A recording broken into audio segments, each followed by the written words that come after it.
अगर आप लोग भी आरईटी टीचर हैं तो तैयार हो जाइए, क्योंकि आप ही का विभाग जो है वो आपसे आपकी सैलरी वापस लेने की तैयारी कर रहा है। आखिरकार ऐसा क्यों है वो भी आपको बताऊंगा, लेकिन उससे पहले ये सब जान लेते हैं कि कोई भी इंसान अगर मेहनत करता है, पढ़ाई करता है, नौकरी पाता है, तो कभी ये नहीं सोचता है कि एक दिन ऐसा आएगा कि उसी का विभाग उससे उसकी तनख्वाह वापस मांग रहा है। ऐसा है एजुकेशन विभाग में, क्योंकि हाल फिलहाल में डायरेक्टर स्कूल एजुकेशन कश्मीर द्वारा एक ऑर्डर इशू किया गया है और उस ऑर्डर के मुताबिक ये कहा गया है कि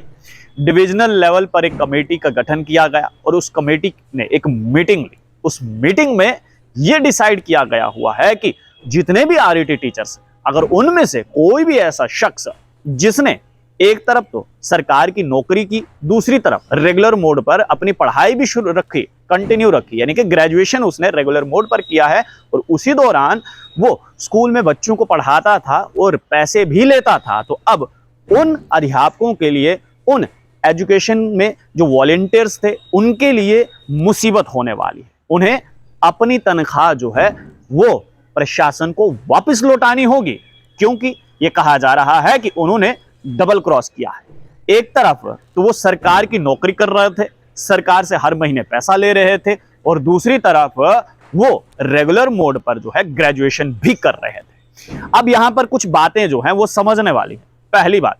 पढ़ाई दो किस्म की, एक रेगुलर मोड पर, एक प्राइवेट मोड पर। रेगुलर मोड पर आपको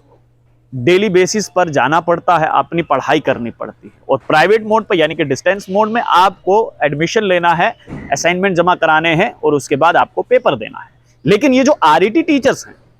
या फिर जो एजुकेशन वॉलंटियर्स है, इनके लिए मुसीबत ये खड़ी हो गई है कि इन्होंने नौकरी तो की, लेकिन नौकरी के दौरान जो है अपनी रेगुलर मोड पर एजुकेशन भी जारी रखी, ग्रेजुएशन उन्होंने रेगुलर मोड पर करी, और मुसीबत यहां पर यही खड़ी हुई है। और अब यह बताया जा रहा है कि जिस दौरान इनके एग्जाम थे, यानी कि ग्रेजुएशन का एग्जाम था, उसे लीव घोषित किया जाएगा,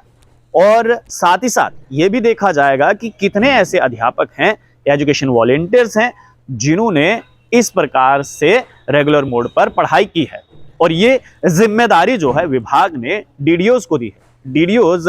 ये चेक करेंगे कि कितने ऐसे अध्यापक हैं, या फिर जिन जिन का नाम जो है, जो जानकारी हम तक पहुंची है, लगभग 138 ऐसे कर्मचारी हैं, जिसमें किस जो है वो एजुकेशन वॉलंटियर्स हैं और 117 जो हैं वो आरईटी टीचर्स हैं, जिन पर ये कार्रवाई हो सकती है। यानी कि कुल मिलाकर इन 138 कर्मचारियों को अपनी सैलरी